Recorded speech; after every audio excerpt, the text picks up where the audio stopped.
waxa intaas ugu sii muhiimsan dadweynahaas waxay noqonayaan muwaadiniin wadaniyiin ah oo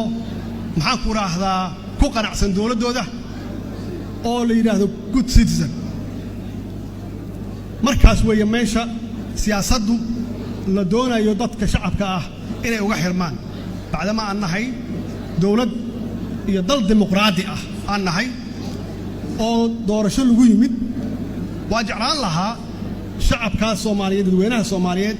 iyagu inay cod kala haadaan oo ay doortaan laakiin duruufo dhacay awgood dib ugu noqon mayno waxaan haysanaa waxa la yiraahdo doorasho dadban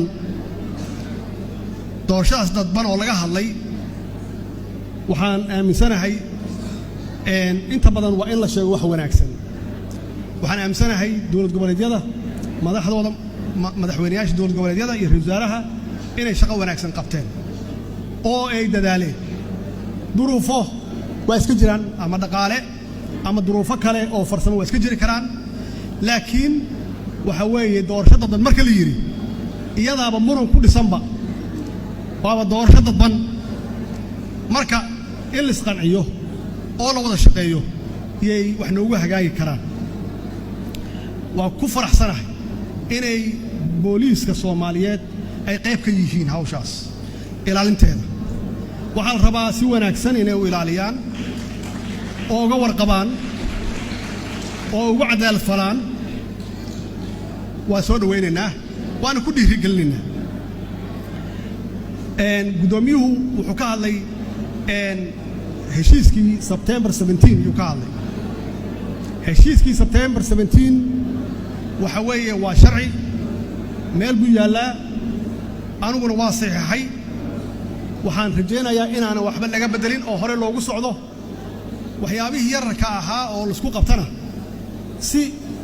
xilkasnimo iyo wanaag iyo walaaltinimo iyo wada shaqeyn iyo ku jirto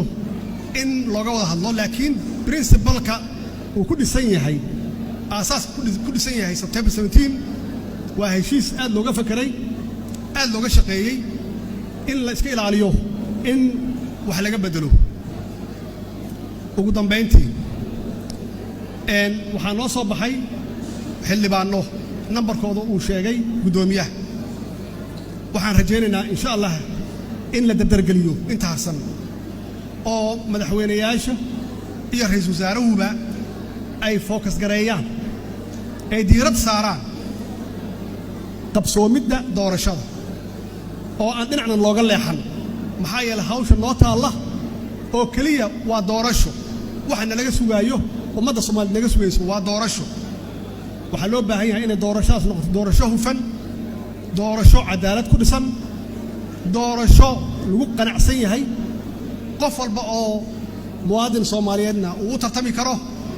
insha Allah waxaan rajaynaynaa inay si dhaqsi ah ay noogu dhamaato wasalaamu calaykum wa rahmatullaahi wa barakaatuh